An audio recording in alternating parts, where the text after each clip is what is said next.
Oh shit, we're live! Hey, this thing does not. I really want them, because we've done this every single time. I really want Google to give us a countdown or a beep or something, because it's the most awkward thing in the world to push transmit and then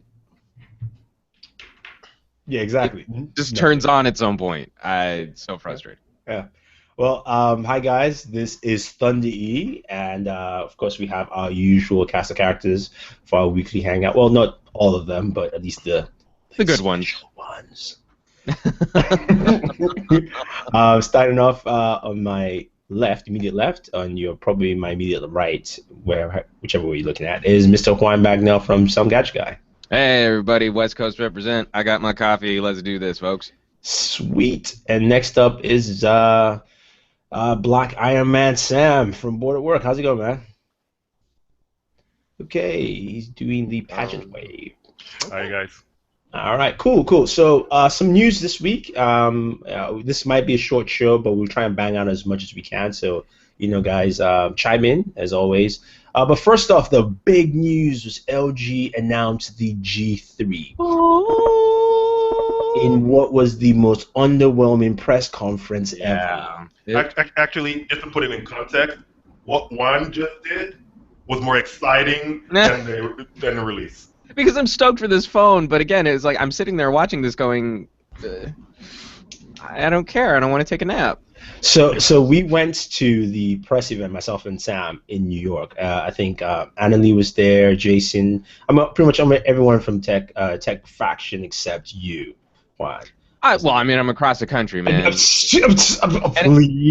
And so, I even sent LG like, hey, heads up, like, just I want to be on lists for when events happen and stuff like that. And I maybe could have hired out a freelancer to go cover it or something. And they're like, well, we figure because they're in California.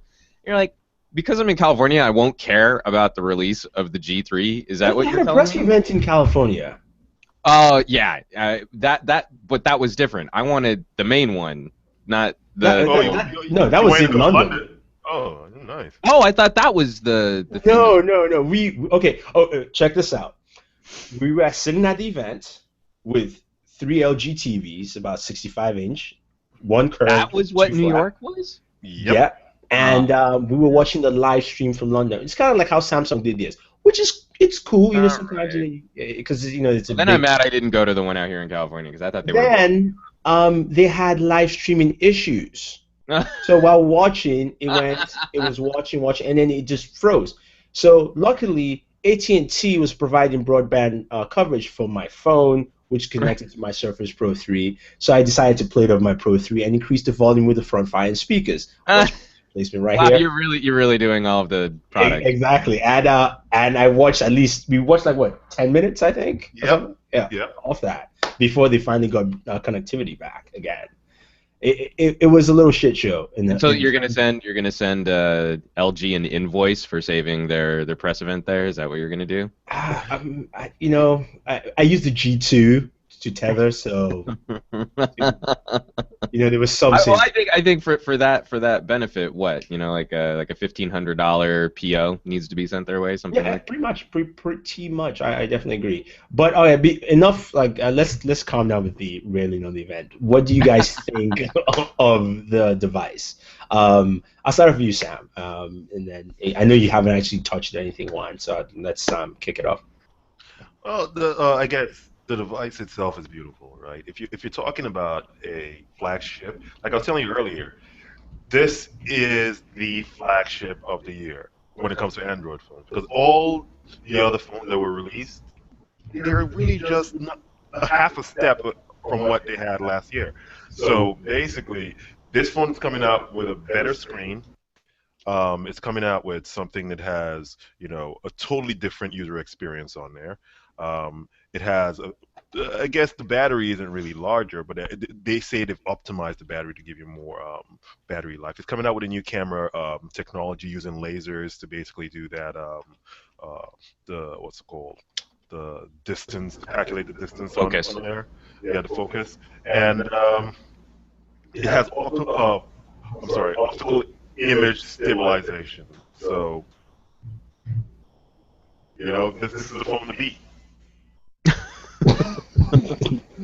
How about you, Juan? What do you think? Well, I mean, like to agree with Sam, I think what's interesting about LG, and I think one of the reasons why we can keep pointing to them as being the fastest growing Android manufacturer is they have positioned themselves in such a way as their flagship gets to leapfrog Samsung and HTC.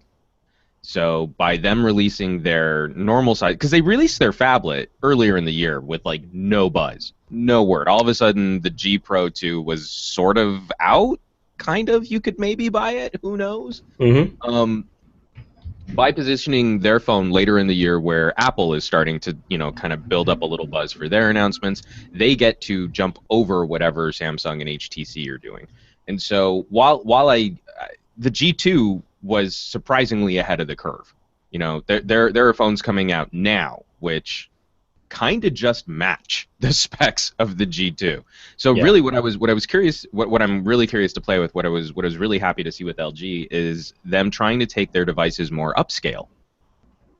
Going with the metallic finish on the device, going with the higher resolution screen, this quad HD or 4x 720p screen. That's what I'm kind of most interested in. All of the specs, they didn't have very far to go. I mean, it's the Qualcomm 801, so it's one better than the Qualcomm 800 that was in the G2. Well, the thing is, the 805 is not ready for some reason. No, but everyone was expecting them to have the 805. Yeah, 805 just got into production. But I mean, even with that compromise, it wasn't like the 800 was such a slouch at displaying high-resolution content or anything, or displaying 4K video, or So I mean, like from that specs, perspective, they didn't really have very far to push. It's mostly this new screen. It's the same battery, as far as I can tell, as the G2. So I'm a little curious to see if there's going to be a hit on battery life. But ultimately, but just to wrap up, because I'm just to finish the thought, what I'm most excited to see, and what I'm most looking forward to, is a company like LG trying to turn on some premium switch, trying to take their devices into a category where people start looking them as slightly more luxurious or slightly more sophisticated, as opposed to the sort of the glossy, cheap plastic shells that we've seen them use in the past.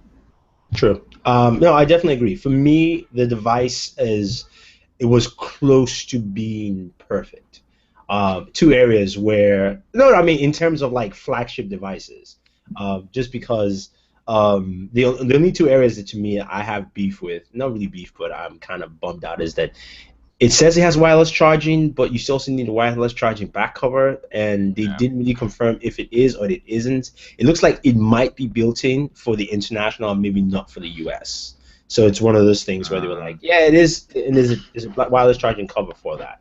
And then, you know me, I'm the Nokia camera guy. So until that camera eventually beats the Nokia camera, then I would say it's only one thing that really, I really, it doesn't really meet my standards. But as far as the device, it really is a gorgeous device. When you hold it, LG did two things very well.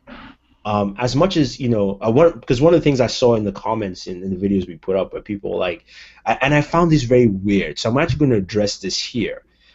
I got a lot of comments, people saying, well, I would take my M8 over this because it's better. Excuse me. Seriously. Let's go back. The fact that your M8 doesn't have a removable battery, the fact that the display, yes, it's a 2K display, it looks better, just hands down. It looks better. See, this is the one that really got me. Everybody right off the bat kept on saying, you don't need a 2K display on a 5-point-whatever-inch device. 5.5. Yeah, 5.5. But basically, it's too small for 2K to matter. If they'd actually watched the presentation, it's not that small. You do notice the difference. And I'm not saying that, because I've been very critical of 2K displays, and I'm not saying that you won't notice. What I question is, what does that actually provide for the experience? Like when we finally moved into like 720p displays, that was like the jump from VHS to DVD. Like that was a noticeable update. So now what I kind of feel is like what we're gonna see is the jump from DVD to Blu-ray. That's still noticeable, but it's not the same kind of what you will radical leap. notice, You know what I mean? what you will notice is the fact that your applications and games and things don't look good. And I mean, to me, that's the thing I noticed. And the reason why I say that is like Stuff that's been sort of hard designed for 1080p. exactly. Yeah. And actually, that shows that display is already better in my mind. Because when I looked at it, I go, the LG applications, the ones that they had there, they own stock, like dialer and things like that. They look gorgeous, and you go to like Chrome or anything else, you're like, okay, skip by.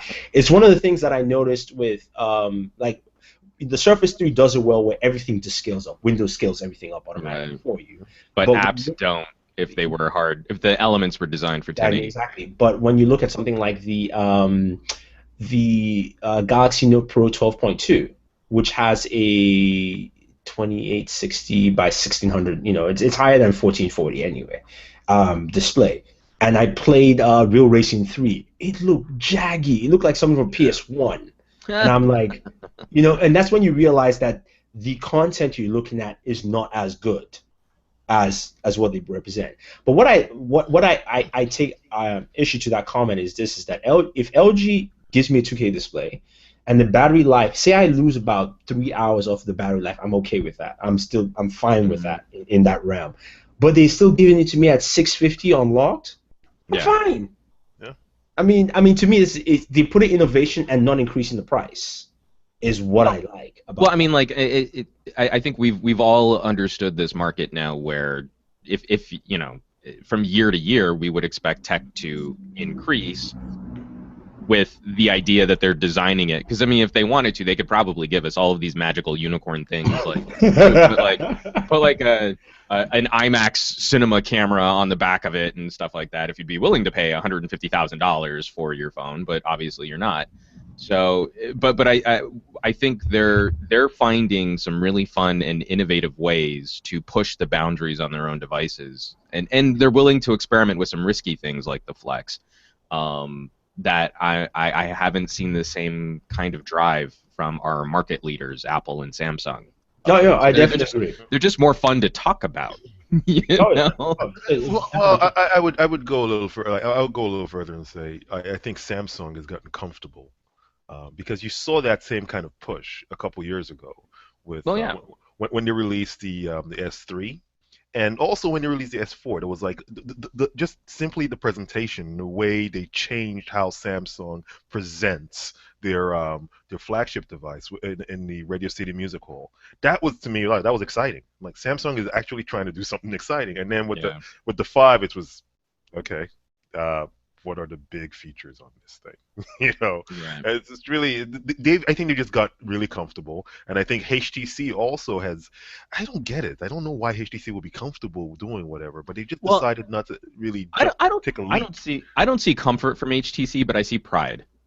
Like, they've been trying to maintain a narrative of them being this ultra luxury, Mercedes of smartphones, when they still need to be embracing, different market segments, and they need to be able to have sort of a frank conversation about some of the compromises that their phones ask you to make.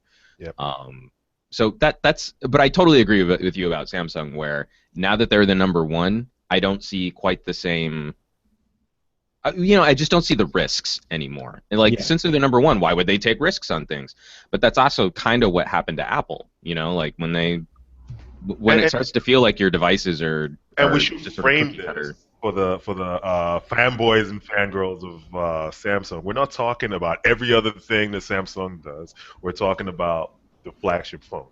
Right. So we're not talking about the Gear, the Galaxy, or the Gear Fit, Zoom, and it's just in that Galaxy S5 range. Now maybe there's a Prime, or maybe. And I think I think this might be their play. It's that the Galaxy Note becomes their prime device, just because that's one device you can really throw in a lot of stuff every year and do some crazy and stuff especially considering the G3's now moved up to a proper phablet screen. 5.5. Exactly, yeah. I mean, it's kind of silly now maybe to say that the G3 is just a straight up flagship, because it's pushed into that phablet territory. I know they've done amazing work keeping the bezels slim, but when the screen itself is still difficult for someone like me to reach the back button if I try to hold it one-handed, that's a phablet. Like we can stop we can stop like making these gray area comments on what size screen. Size phone, yeah. I mean, You know what I just thought of?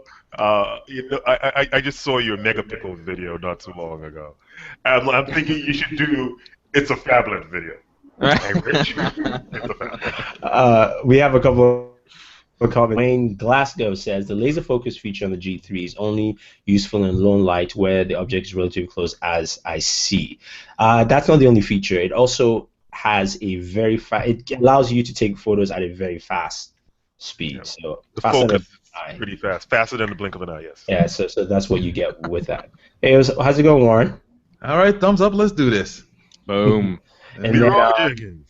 And Leroy Wayne Glasgow, I don't think developers would be motivated to optimize their software to 2K unless major manufacturers like Samsung, Apple put 2K displays on their phones. I agree. I think this is the people. But I also think that because LG has done this, they are leading the curve. Just like the G2 led the curve with a lot of hardware.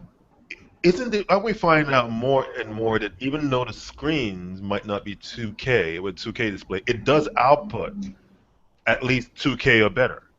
So why would a developer not want to develop their app to look good on a bigger screen when everybody is trying to get that 2 to 4K looking output on the device? Well, in part, I think there are going to be some issues for developers to work out because you look at the Apple with their like the iPad's Retina display. Most of the apps designed specifically for the iPad don't deliver that native resolution. They're usually some halfway point between the iPad 2 and the new Retina display iPads, and then upscaled for the higher definition, higher resolution iPads.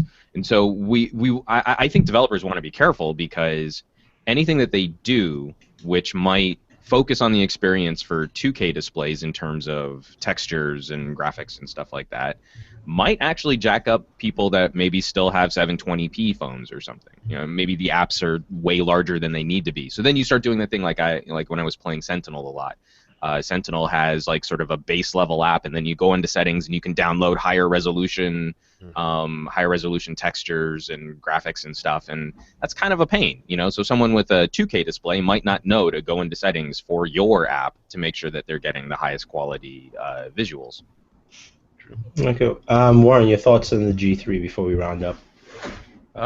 Pretty cool device. It's LG's definitely, I think, excited the market a little bit. They're kind of with the underdogs, I think, out of the other two, and HTC and Samsung. I think they've made the necessary improvements, and it'll probably be a phone that will sell pretty well, especially with I think the other two phones being a little more just kind of a small bump up from what they previously were before, where the G3 kind of does that a little bit too, but since a lot of people didn't know about the G2 or didn't get the G2 or were waiting for something like the G3 to come out, I think that's going to be the more exciting device. At least the tech narrative is going to probably praise that probably the most out of most Android phones this year. Yeah. Well, I would totally agree because it kind of felt like the Galaxy S5 and the HTC One just kind of caught us up to the G2, and now the G3 is taking another step ahead of that. Definitely. I mean, yeah, true. I definitely agree. I just think that I have a bad feeling about the G3 sales-wise, just because of the kind of narrative they used from that press conference, and the fact that they'll never play again, and all they're gonna play is those little silly small ads that they were doing. Yeah, and you'll never see that. Go no, find no, a live stream. It's not is that it anywhere? Is that live stream anywhere? No, I'm saying that if you look at the narrative, and even HTC had a better job at narrative, and this is the problem they will face, is that you make an announcement, you don't tell us price. I mean, we found out at $650 unlocked because it came out in Korea the day after, right? So that's the only way we found that out. We need no price. We know it's coming out on the carriers, but you didn't even mention that if it's coming out available across all carriers, or at least send out a press release. Nowhere for people to check out information at all for this device. So it's kind of like they don't have that clout yet. It's not a matter of clout. It's a matter of saying, check this out on our website. This is the full thing here, because it's already coming out in Korea, so you can give us the specs. And like you go to the page, it's notify me. You can't be doing that kind of stuff now. Yeah, but the problem They have a is better that cloud the than. Korean version is going to be different from what we're going to get in the U.S. version because No, I agree, but and it's those are different in the sense that you divide in specs. But come on, really, cloud? HTC launched the phone the very day. You tell me you can't do that, LG? they don't Seriously? have the cloud. Really? Apparently they don't. No, they just didn't plan it. That's what it was. It wasn't a matter of cloud because HTC does not. They are number 3 carrier. I mean, number 3 manufacturer worldwide, and including the US. And you tell me they don't have the cloud. It means they just did a bad job. I wouldn't necessarily call it a bad job. How well did that first day sales do for HTC One? It still Compared kept to it in the Samsung, narrative who came out 2 months later and outsold it in the first day it got released. Well, the So S5? much for Because releasing the S5 on the same day. Sell it. So much for releasing for the same day. No, it's kept in the narratives of people's minds where people go, oh, when people want to buy phones out there, I say, at least let me check out the HTC. That's what I'm saying is you're not going to win the battle, but you have to start the narrative. You really have to. And if you can't literally just say, okay, fine, you know what, the phone's coming out in X amount of time. It doesn't have to come out that day. The carrier deals are probably not finalized. And I mean, they might. It's probably a case of that.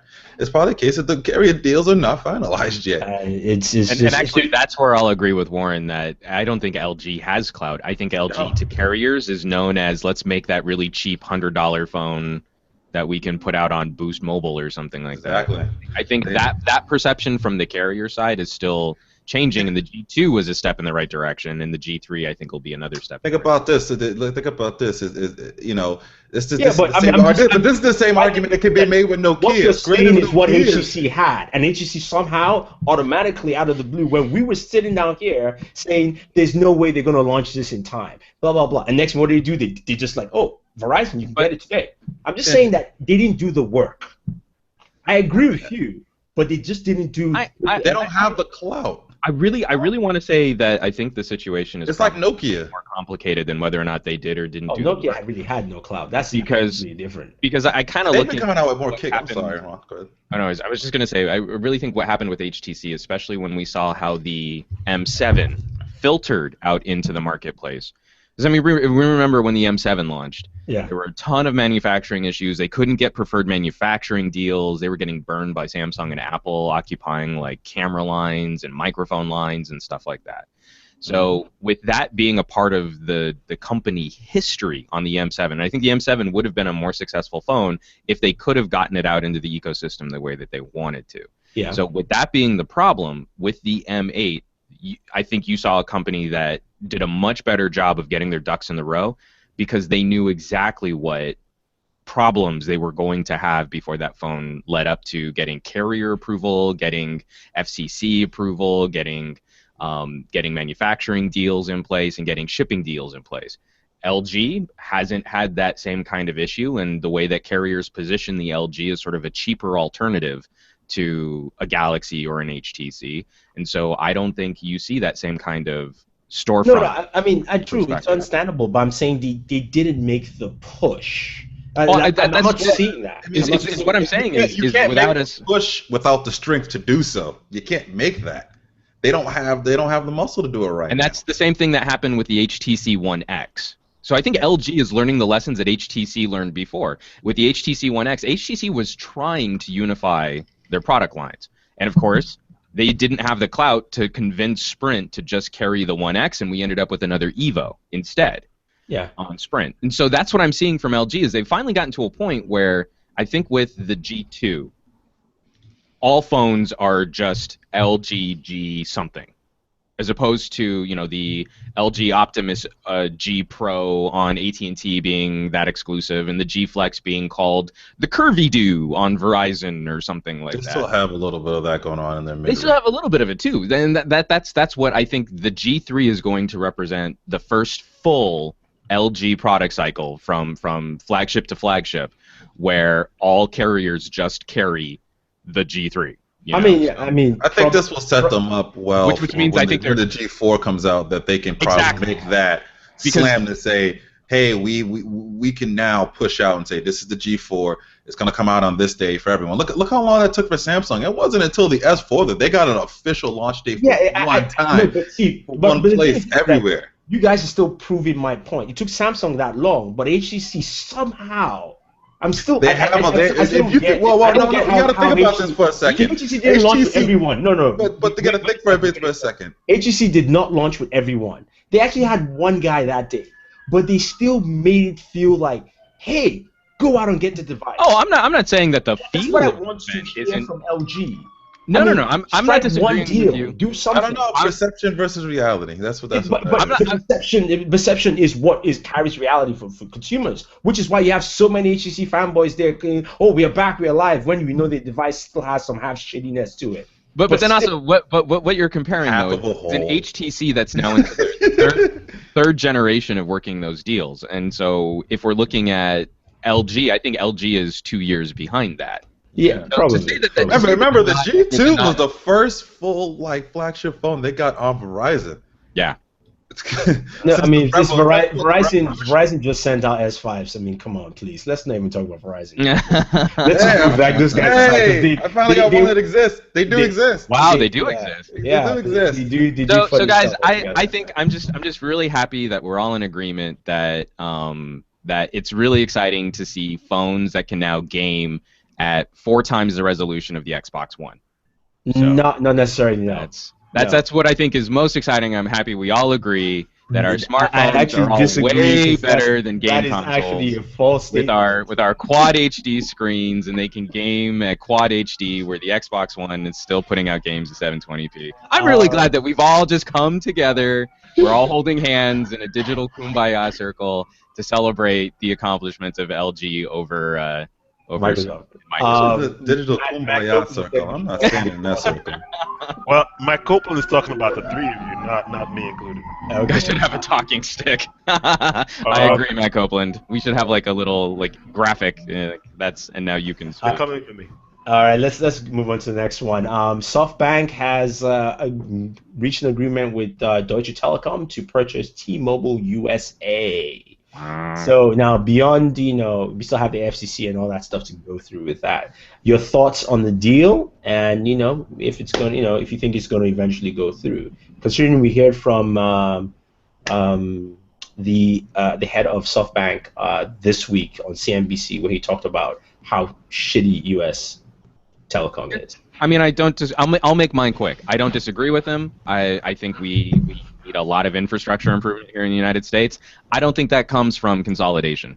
I really don't. And I kind of hope that the deal gets broken up because I want to see more competition in the marketplace, not less. Well, the thing is, that's all I got. The thing is that you got to remember we think of only major carriers. There is still small MNVOs and local and regional carriers around that still do compete. My problem is that you have 2 giants and 2 little bugs hanging around. If you put T-Mobile and Sprint together, at least they can compete against the other 2 giants. Actually, I would slightly disagree with you there quickly, because those little carriers are all be eaten up. AIO, Cricket, that's AT&T. Boost Mobile. But they're still around as alternative options. Yeah, but they are owned by these guys. So really, at the end of the day, it's right. They're not even separate companies. They're actually owned by them. So it's not like it's it's not like the days where you go, okay, if you go to Wisconsin and Chicago, outside the Chicago area, you're dealing with this little company. No, it's all under one of the big guys, like literally. I don't know if Verizon has one, but Sprint, AT&T, T-Mobile have one. I don't know which one Verizon owns. Verizon does their own thing. Yeah, so they have their own prepaid. They actually So you have they actually used to have Alltel, but I think they Virgin isn't Virgin Mobile Sprint. Yeah. So you just don't have anything.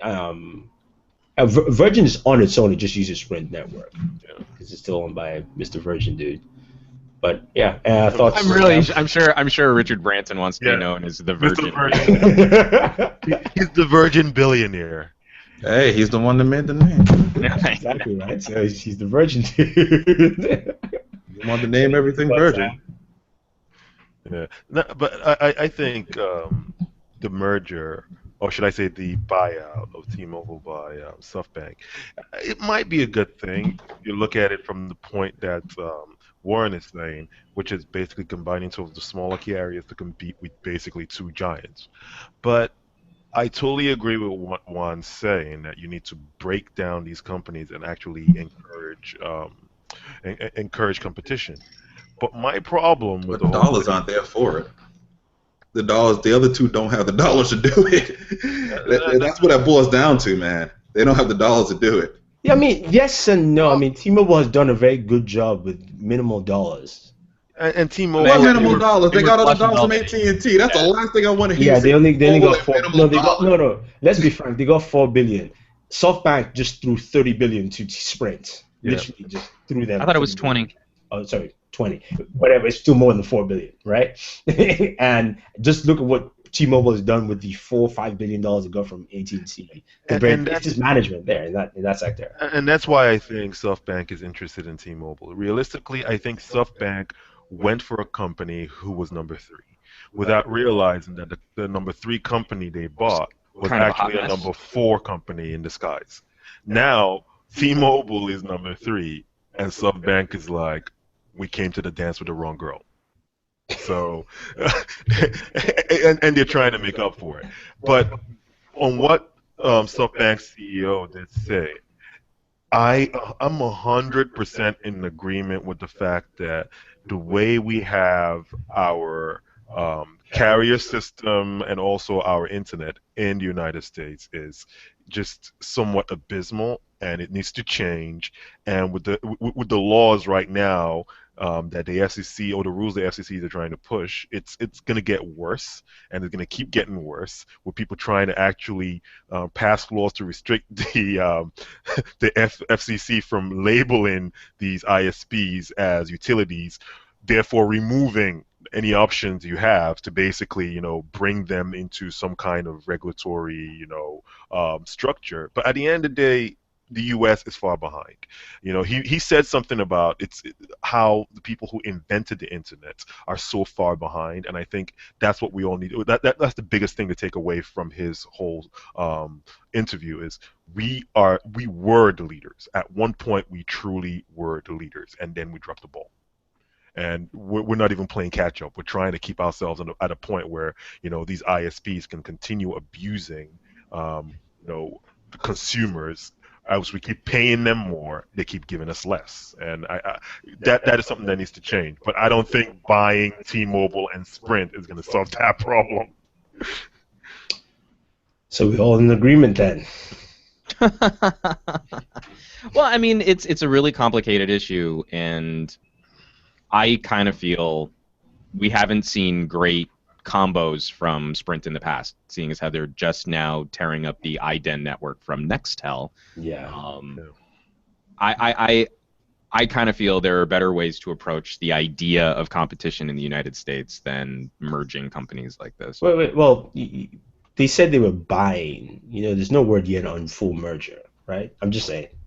Yeah, I mean, that's totally fair. No, you're absolutely right there. Actually, that's completely fair. But when I look at a company, the one hope I had for SoftBank was that they were going to roll in and treat Sprint with the same way that they treated their Japanese offerings, which was to kind of make them more like traditional ISPs and less like cell phone carriers. And we haven't seen anything different from Sprint in that direction. In fact, what we see is a Sprint that's now walking away from their unlimited all-the-time plans into more family style plans, which resemble kind of the same business that we've seen from other carriers like AT&T and Verizon.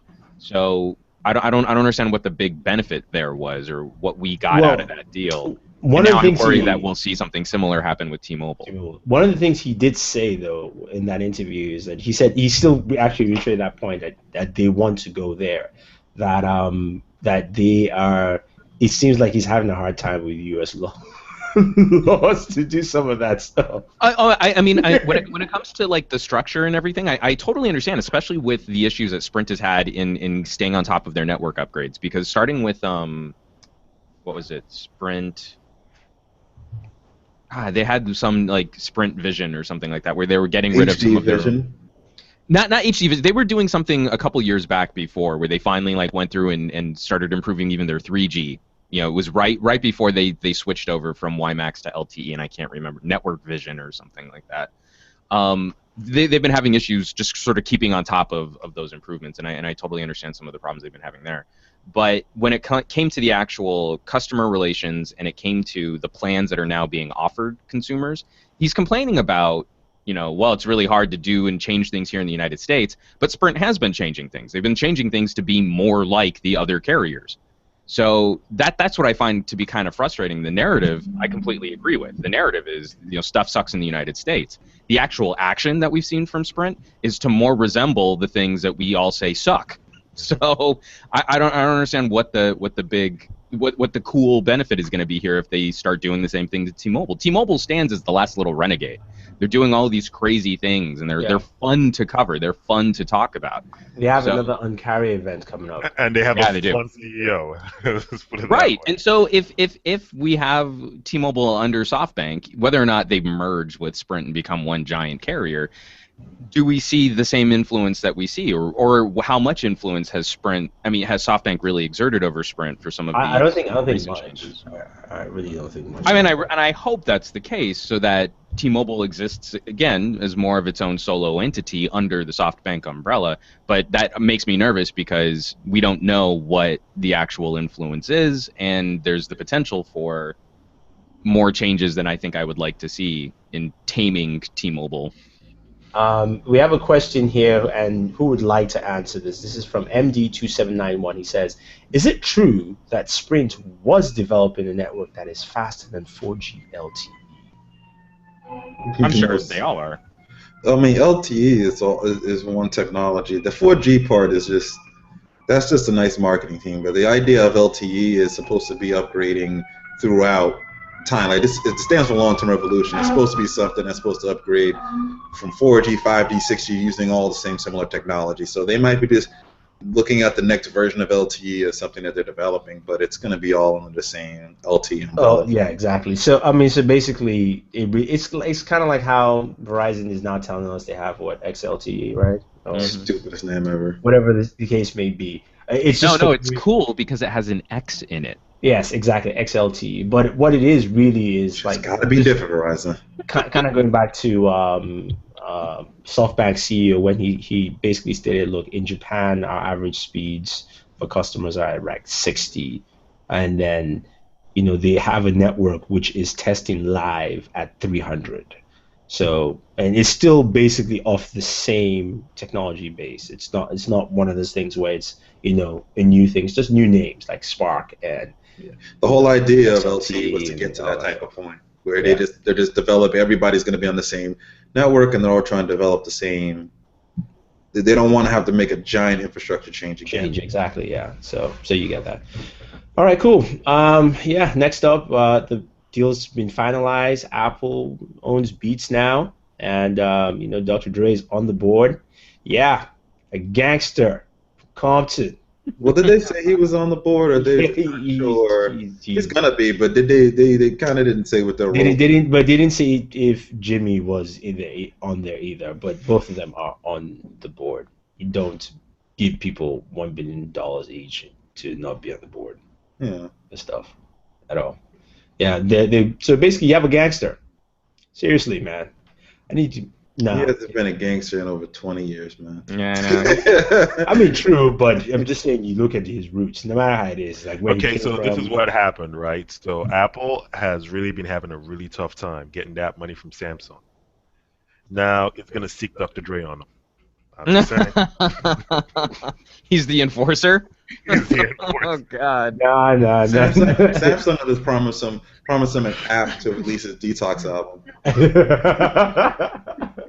God, how funny would that be? Yeah, so that'll end that. the one thing though that I do want to mention, and I think maybe it's just Apple trying to blow hot steam though, is at the Recode conference this week.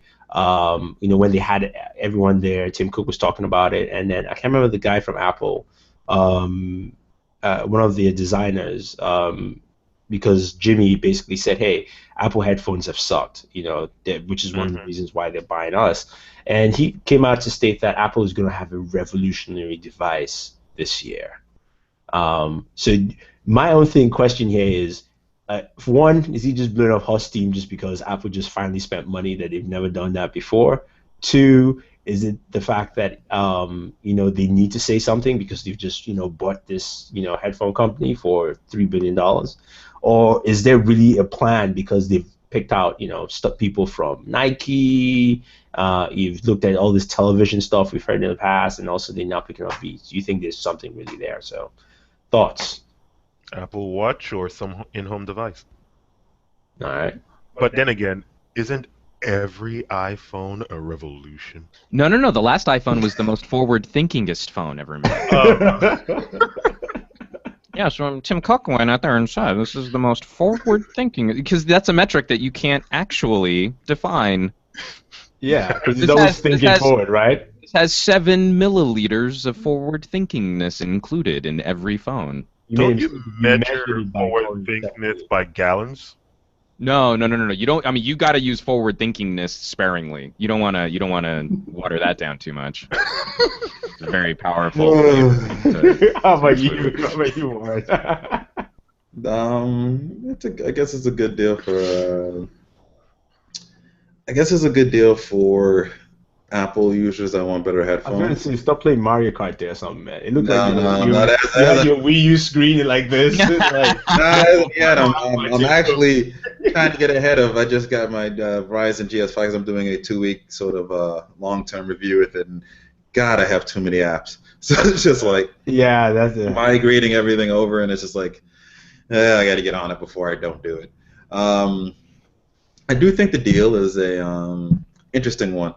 I think the funny thing is we're hearing more about the drama of Monster than more so than we're actually hearing about the actual deal itself and what it could do for Apple. We're hearing more about how basically Monster and HTC got screwed and not getting mentioned versus really maybe some of the positives that are coming out of this. I think what we're going to see is Beats just really be that tie-in to iPhone and iOS devices. That's what their headphones are going to be for their products, and that's what they're going to be using those for. You might even see some audio integration into their desktops and into their laptops as well too, to improve those. We'll probably get some nice desktop speakers or something that people may want as well too for their Mac. I think we'll see some software integration and stuff there, but I think the reality is that I think Apple is a hardware company. They wanted to get another piece of hardware that they can make some money off of. Headphones are one of those places. They sell a lot of devices that their devices are basically what a lot of people listen to music on these days. So I think it was a great match for them. And then I think the bonus was that they have a new subscription service that they can kind of push, see where that goes. It might be their first attempt at allowing Apple services on other devices outside of the Apple ecosystem, because Beats is already on Windows Phone and is already on. It's featured prominently on HTC M8. On HTC and all these other devices, but we'll see a year from now if that sticks around before maybe that goes back into iTunes or something of that nature, and that iTunes with Beats Audio or something like that, where they increase the audio quality and they market that you got to have these headphones to listen to that much better quality. So I think there's a lot of the name they bought. I think they bought it more so for the name, because that's a name that they can slap onto their products. It improves their audio technology. It gives them another piece of hardware to sell, and it gives them a subscription service where they can get a user base and see where they may want to go with their own subscription services in the future. So I think it strategically works sort of in those ways, and they get great marketing from. They get more of a music connection with Jimmy Levine to get some more, maybe more of those music exclusives. Although I don't really know why people are so concerned about music exclusives these days. But it's not necessarily. I think it's getting firsties. Getting firsties, or just getting a lot of artists to say buy my album on iTunes, which a lot of them already say any freaking way. So I don't really know. It's actually the pricing of the subscription service. Somebody put out the pricing numbers, and Beats pays a ridiculously low amount of money. Well, they all pay a really low amount. Yeah, I mean, they all pay low. Apple pays 3 cents, and Beats pays less than a cent. I wonder how much Google pays. So that's. I mean, I wonder how much they pay to be charging $9.99 for their. Yeah. So if Apple is, if Google $7.99. No, it's $7.99 when you're $7.99 if you jumped in at first. I paid $8, but now it's about $10 a month. But I'm still wondering for for as expansive as their library is for that service, I wonder how much they're paying per se. I mean, they're probably playing close to Apple numbers. Apple's paying 3 cents. They might be paying 3 or 4 or something like that. But it doesn't really matter for them. Yeah, but I think Beats pricing is very, very low, which is also attractive to Apple. It just cuts their cost anyway. I mean, you always want to do that. Plus the other things you mentioned were in terms of the mixture. I think that this whole deal is like a sum of parts, not necessarily just because of one thing altogether. Yeah. Now, are they going to have some super device? I don't know. I've given up on Apple doing anything innovative whatsoever. So we'll see. You know, they might have wireless charging this year. Ooh.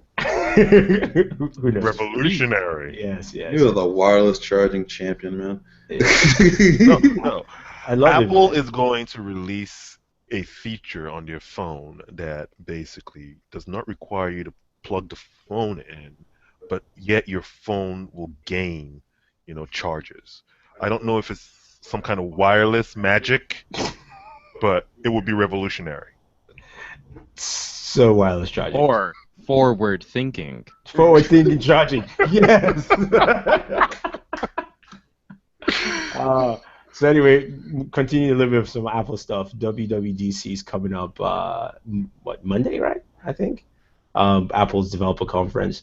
What do you expect to see at the conference? Do you think we'll see? I know, we expect to see iOS 8, but what kind of changes? We saw some mock-up that somebody put up on The Verge that said it was very contemporary and revolutionary, even though it looked like live tiles.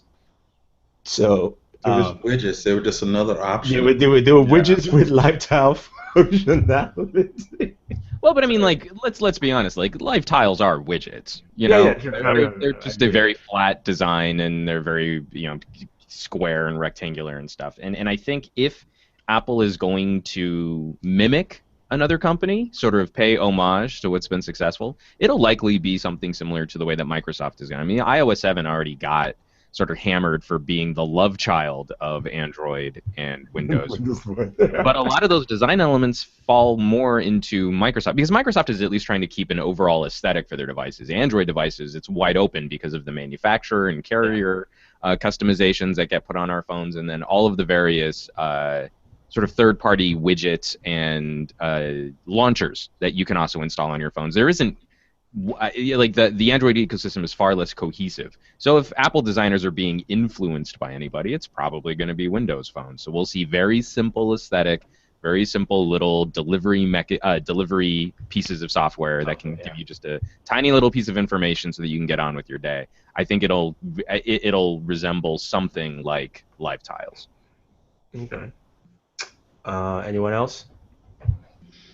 Well, the way I see it. Oh, sorry. Go ahead. Oh, go ahead.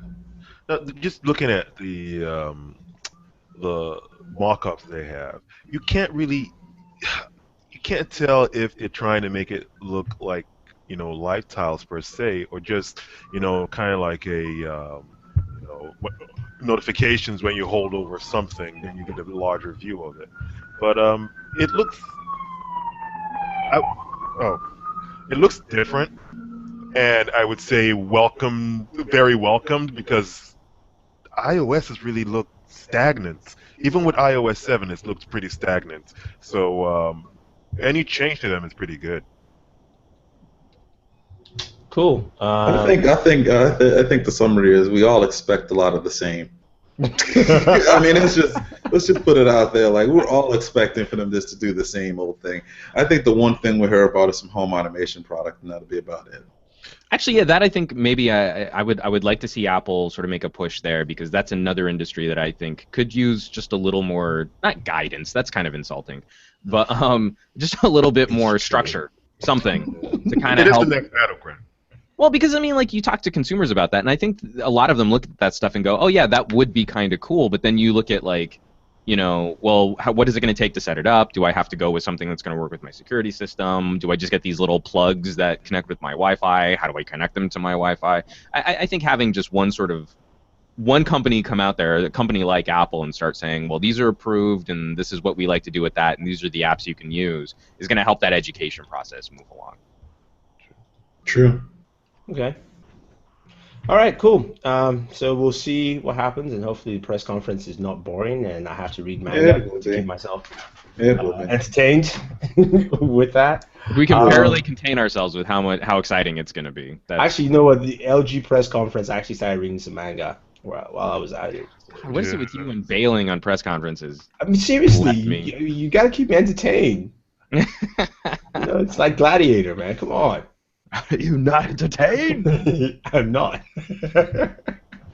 And then we heard from Microsoft CEO Satya Nadella, and he talked about Xbox and Bing, and assured everyone that it's not for sale at all. Because it makes a lot of sense that the devices and service company sells their most successful device. I question a lot of analyst credibility. He did mention there was thought of spinning it off as a separate company.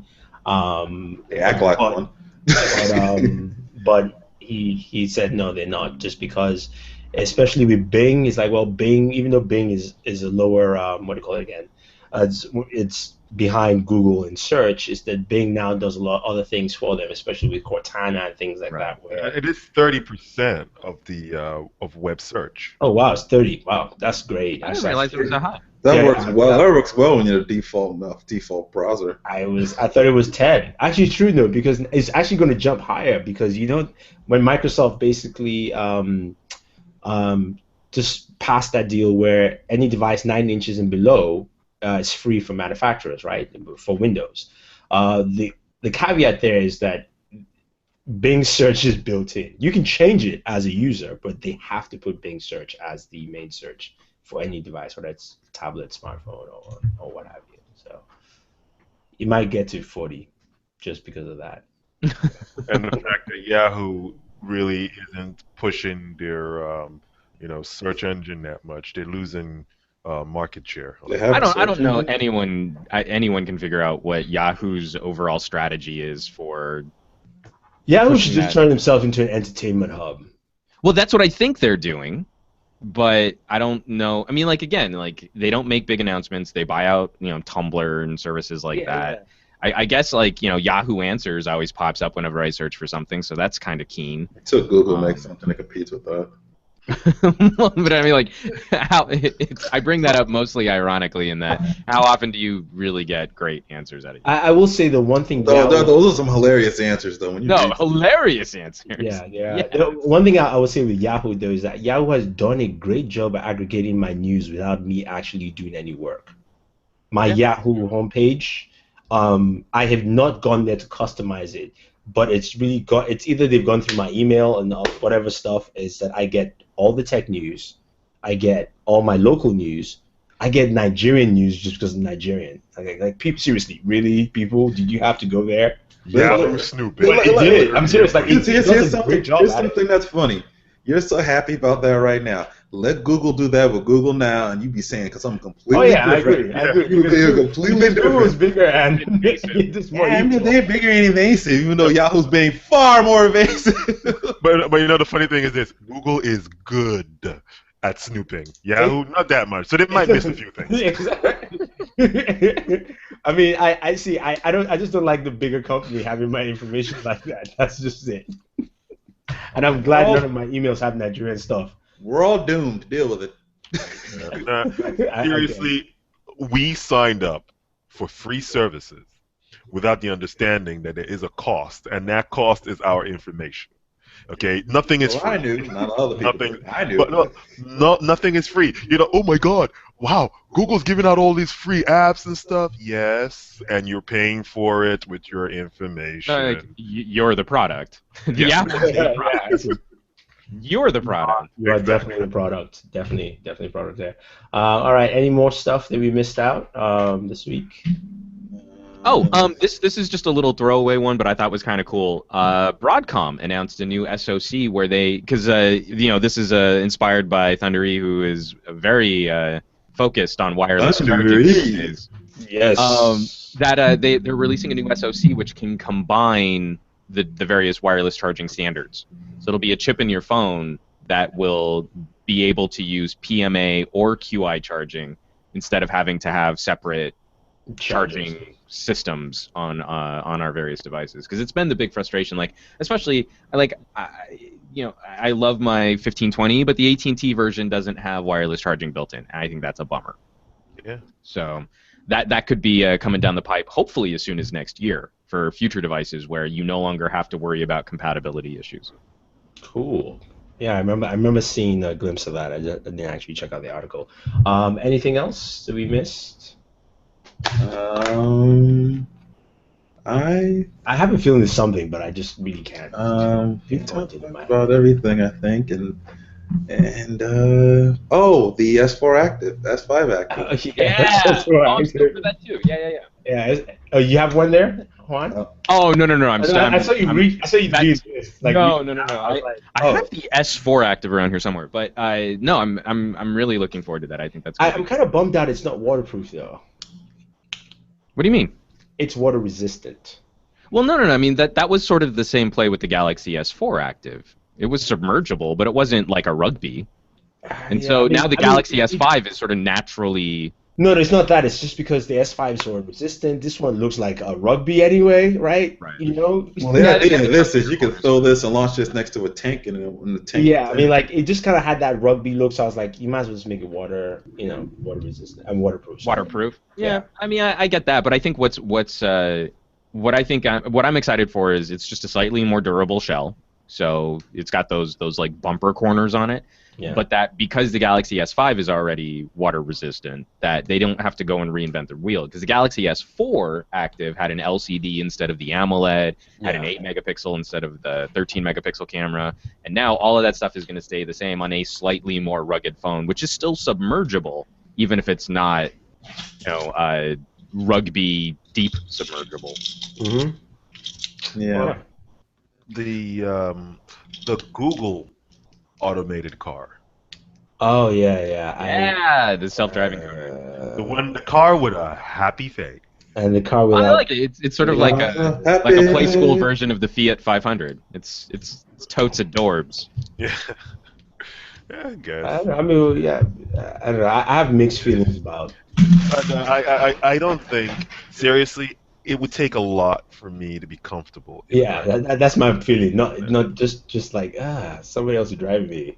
But I think that's gonna be more done for like people that can't drive anymore, maybe like the elderly or something like that might want to do that. Most humans that are over the age of 16 are gonna drive on their own. No. I know. I'm just saying in general, because it's one of those things where like. Eventually at some point in our lifetime, it would be the norm. It's kind of like how what's that Will Smith movie, iRobot? I don't think like certain highways will probably demand that your car has to drive for you because you're going at a certain speed limit, right? Stuff like that. I don't honestly think that we'll ever get to the point of self-automated driving as becoming a norm, because the first thing that we're going to 40 years from now, 50, yeah, probably. I don't think so, because the thing that everybody wants is the Jetsons. I want the damn flying car first. Yeah, I mean, I want that too. I think the flying car is far more. Flying cars are not coming anytime soon. There's no headway in flying cars.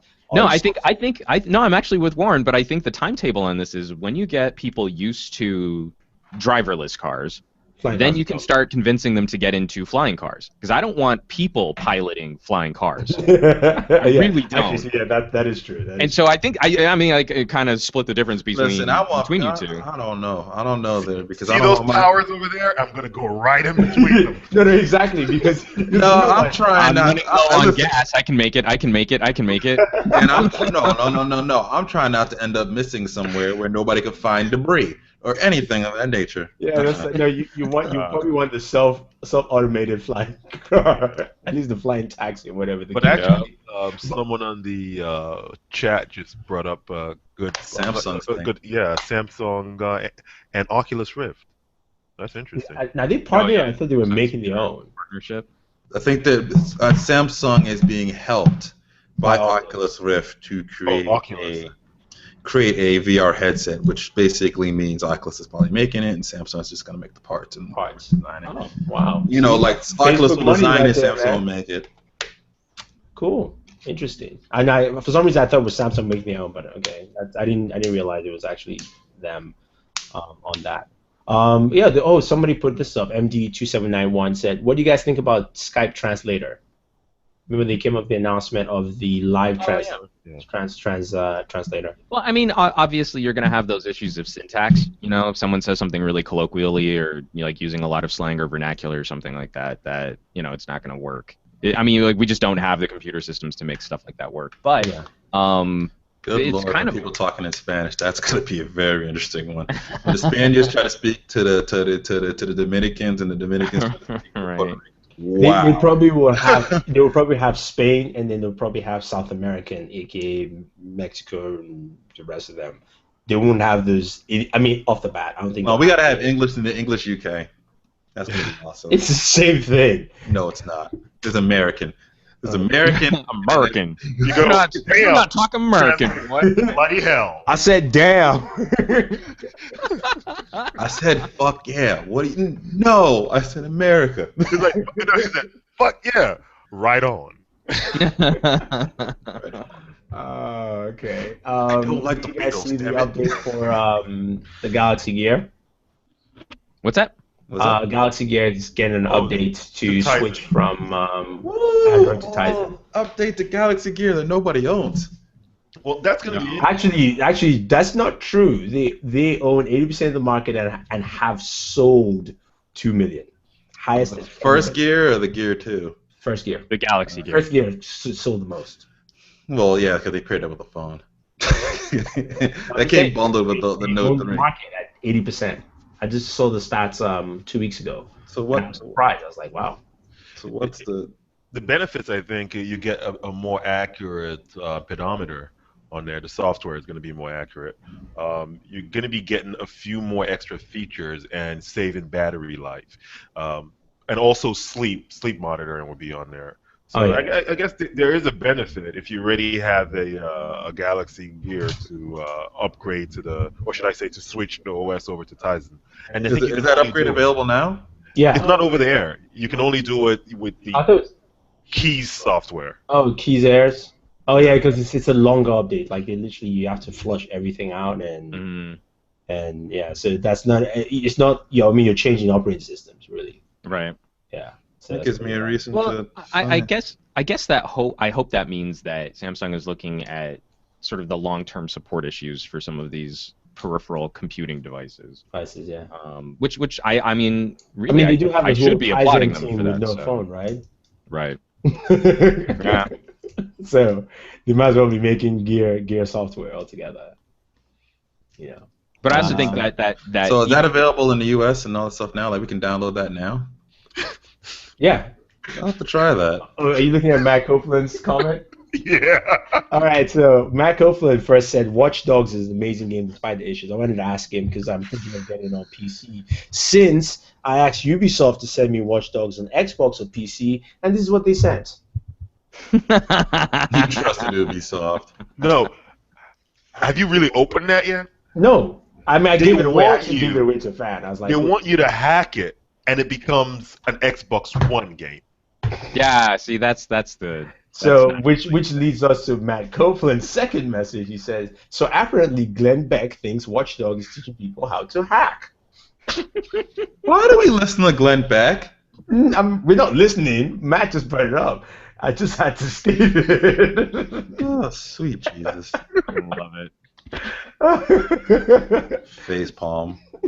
Like the second generation of like their murder simulator.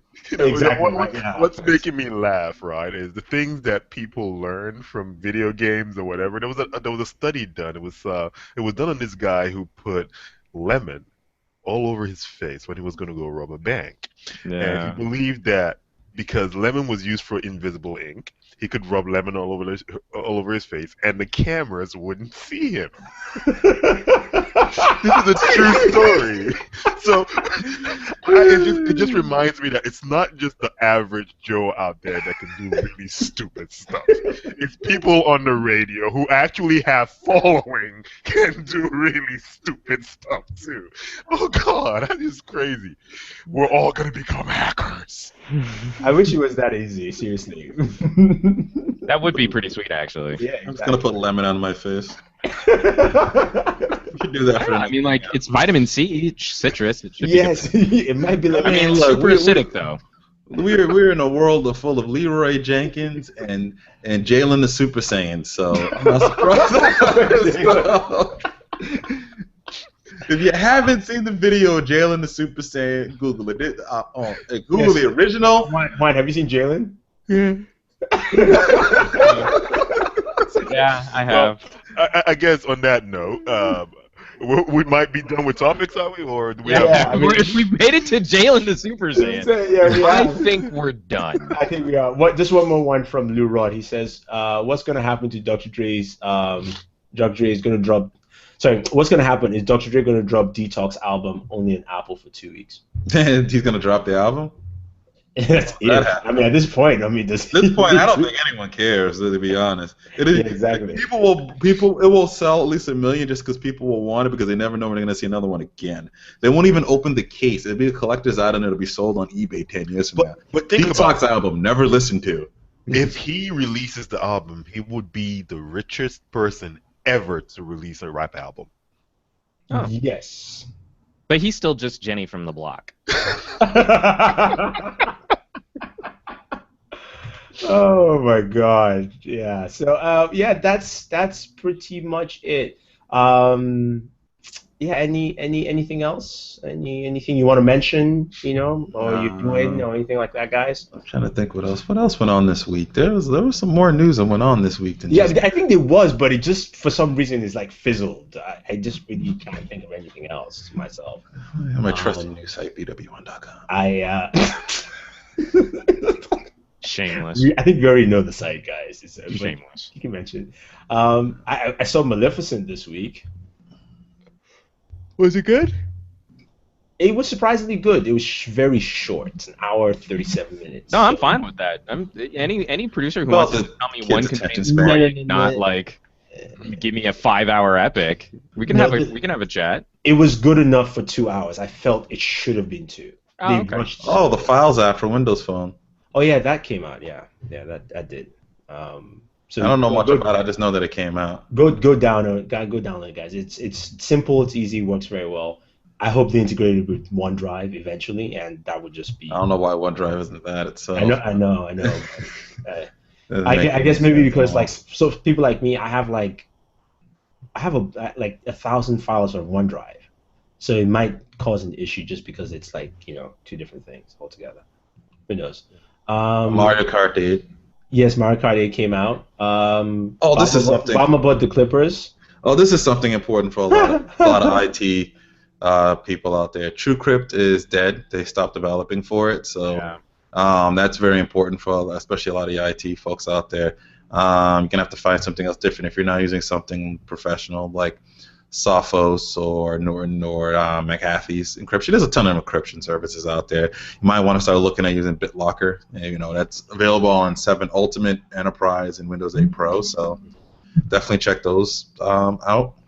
Okay. As well Did too. you ever say why they stopped developing TrueCrypt? Bored. Literally, I think the answer was he got tired of doing it. It was, to be honest with you, TrueCrypt kind of sucked. I really wasn't a big fan of it. It slowed. It slowed a lot of computers down. The best benefit, it wasn't compatible with Windows 8.1, and I upgraded one of my laptops to that I had to encrypt, and I can just use BitLocker. Installed, done, and it isn't like crippling my system. In a lot of cases, TrueCrypt, I found out a lot of systems would just slow things down. Gotcha. Okay. I guess. All right. I guess, Whatever. I guess no. I just say. I guess that's pretty much it. Anything what can we expect from you guys next week? Start off with you, Juan. Anything exciting we need to see? Get ready for? Get super pumped? Yeah. Woo! I've got a couple tips and tricks videos coming out. I'm gonna finally be getting my long-term review of the HTC One M8 out, and then also. Whoa. Be careful. You 2 guys here have put long-term reviews. They've got chewed out. I'm just saying, get ready. Don't say anything negative or bad about HTC because they made the greatest device in the world. The UI is so consistent and seamless. Camera. Anyway. The camera is the best thing ever. In fact, it was so good they threw in an extra one. Well, it's the best thing ever. I can't say it's the best camera Just ever. remember, But, as positive as you talk about it, if you say one negative thing, your credibility is challenged. yeah, totally. I'm nothing if not credible. Um, in fact, I'm incredible. But then I'm also going to over the weekend I'm going to be putting out a headphone headphone jack review on all of our favorite phones. See which phones actually give us the best headphone audio. So for that multimedia experience, that should be coming out either Sunday or Monday morning. Okay, Monday is not the weekend, dude. You said this weekend. Well, I'm gonna be editing it over the weekend, so who knows how long that's gonna take. Okay. There's no way to know. You can't know. So right. I'm keeping expectations sort of low. Tapered. Okay, cool. How about you, Warren? I probably have a few more reviews and tips and tricks videos that are coming out throughout the weekend and through the week. Nothing. We have the Pad Phone X unboxing that'll be coming up today, and you have a few other things coming down the pipeline as well. So stay tuned. Cool. Oh, and we'll probably oh boy, for my gaming audience, I might actually record me actually playing a game of Mario Kart. I haven't decided this yet. No, I feel as though like I do stuff for the gaming audience. I do, I have a pretty large gaming audience that I mainly focus on really hardware comparisons and things that are going on in the industry. I never do a whole lot of gameplay footage because it's kind of one of the things like I'd rather watch other people's game footage than my own. Yeah. I did one with Mario Kart, and the first comment was, "Please stop playing games." That was the first comment. I was like, "Really, dude? Really?" I might, when I get it, I might do. Relax. Stop doing it. I might get like a little bit of a first impressions of that going on. I'm not exactly sure what I'm going to do with that just yet. But I might do a little Mario Kart on there. Some of the bigger games that I'm into that I want to show you guys, I might do a little more of that. But that's pretty much what I have coming down the pipeline right now. All right, cool. And anything from you, Sam? I guess we can drop a little hint. Oh, should I say drop a little preview for them? We had the Can-Am for 2 weeks, and now we're working on getting that all put together and the review out there for you guys. So that would be really awesome. I'm just gonna say that was one of the funnest vehicles I've ever ridden in. It was amazing. Also, WildStar. No, WildStar is out. It is in my opinion is one of the best MMOs that has been released since World of Warcraft, and it's really amazing to see how the anticipation for this game has grown gradually and consistently, and it's finally been released. This is the 3-day pre-launch access, so we're gonna get that. So I'm probably gonna do a video on that, and that should be out probably by next weekend. And is it available on PC and you ooh-yah? No, it's a PC MMO. That one. Yeah, it's a PC MMO. But also there's the game. I guess it's called Gamer Gear gaming headsets. We're gonna try to get those to you by next weekend as well. Yeah, so, those headsets have 2 drivers in them. They've got a 53mm driver and a 40mm driver to give you rumble features on your headset. Your head will rumble. so if you're slightly deaf or has a concussion next week. You know where it came from. Like, Sam, why do you keep staring off into the distance? My head's been shaking for too long. Yeah. On my end, actually, also mentioned we'll be leaving for E3 next week. Coming to my neck of the woods. Yeah. I mean, actually, we'll be in LA on Saturday, so drinks on you. Yeah. Actually, we're not making That's blue ribbon for all. Yeah. But in terms of reviews, nobody's in college here. Yeah, reviews and videos. On my end, I'm gonna put up my Samsung curved 4K review up. I was gonna do it today. I might do it today or tomorrow, depends. Matt, I will get Watch Dogs today, and for your viewing pleasure, I will put it on 1440p 21:9 aspect ratio out there, and then a few other knickknacks next week. So just like little stuff left and right. But Sam's Can-Am video is pretty much what we're working on right now, and it's pretty cool because he's got some GoPro stuff in there, and he's speeding down the highway doing like 125. He thought twice after he said it. Too late. No. It's either 125 or 25. You pick which one, Sam. Streetwise. But you see the video, it should be fun. But anyway, thank you very much, guys. Really appreciate you guys joining in and watching. And also, thank you to my lovely panel of guests here, starting off with Mr. Warren Bowman from BW1.com. That is his Twitter handle. You can check him out on YouTube. Is BW1. It's also down there. Subscribe to his channel. Check out his videos, long form stuff, a lot of gaming videos, and he's got some really good stuff all around. Next up is Mr. Juan Bagnell from Some Gadget Guy. Yes, that's right. That is the Some Gadget Guy out there, smiling, cheesing, and it's early there in California, so do forgive him. Well, it's like 10 a.m. now, but yeah, 10 a.m. So like 2 hours left. I should have been able to get. So. So yeah, check out his stuff. And like he said, he's got some really cool videos. Audio stuff. Is giving us a headphone jack audio review, so we can find out which phones give us the best sound.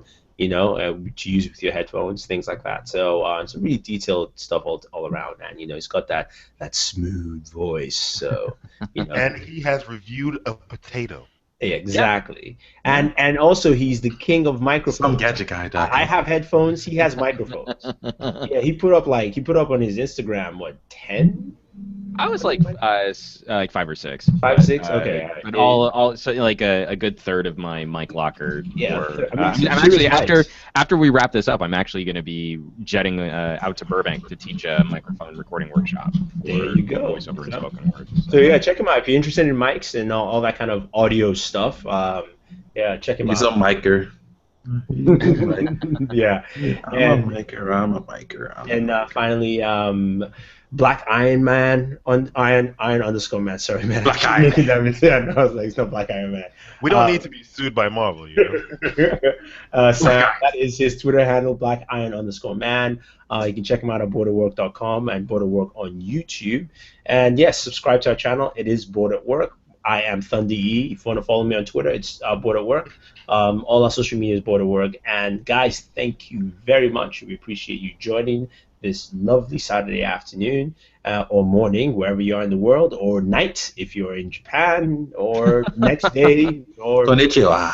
Exactly. I think you've covered most of the world. Thank you there. very much. Even though I just said good afternoon. Yeah. Have a good one, and always enjoy your entertainment.